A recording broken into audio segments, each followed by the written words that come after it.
Ikaze nanone muri Bright English Program. Uyu munsi dufite isomo 17 rya porogaramu yacu ku gice cya kabiri, aho turi kwiga gusoma no gusobanura imbusane z'amagambo atandukanye akoreshwa mu rurimi rw'icyongereza. Mu isomo riheruka twari twize ku magambo atangirwa n'inyuguti ya P. Uyu munsi noneho turiga gusoma no gusobanura imbusane z'amagambo atandukanye akoreshwa mu rurimi rw'icyongereza atangirwa n'inyuguti ya Q. Muri aya magambo harimo ayerekeye people, aribyo kuvuga abantu. Muri aya magambo dusangamo ijambo quick. Dusoma quick. Iri jambo rivuga wihuta cyangwa se vuba. Ni n'ijambo kandi fast, aho dusoma fast. Imbusane y'iri jambo ni ijambo slow. Dusoma slow. Iri ryo rikavuga buhoro cyangwa se bukeya. Hari kandi n'ijambo qualified. Dusoma qualified. Iri jambo rivuga ufite ubumenyi bukenewe mu kintu runaka. Iri jambo ariko rinavuga kwemezwa nk'uwujuje ibisabwa. Imbusane y'iri jambo ni ijambo unqualified. Dusoma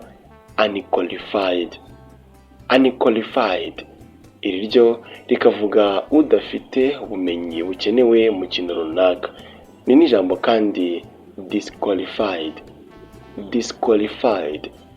Dusoma disqualified.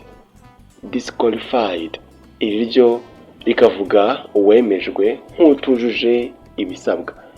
Hari kandi n'amagambo yerekeye objects, aribyo kuvuga ibintu.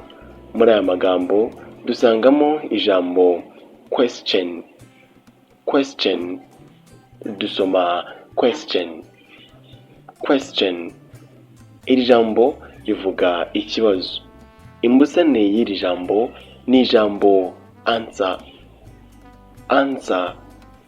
Dusoma answer. Iri ryo rikavuga igisubizo. Hari kandi n'amagambo yerekeye actions, aribyo kuvuga ibikorwa. Muri aya magambo dusangamo ijambo quit. Dusoma quit. Iri jambo rivuga kurekeraho gukora ikintu runaka. Imbusane y'iri jambo ni ijambo continue. Dusoma continue. Iri ryo rivuga gukomeza gukora ikintu runaka. Ni n'ijambo kandi persist. Dusoma persist. Hari kandi n'ijambo quench. Dusoma quench. Iri jambo rivuga kunywa ugashira inyota. Imbusane y'iri jambo ni ijambo dehydrate. Dusoma dehydrate. Iri ryo rikavuga gutakaza amazi. Ni naha dusoreje isomo ry'uyu munsi.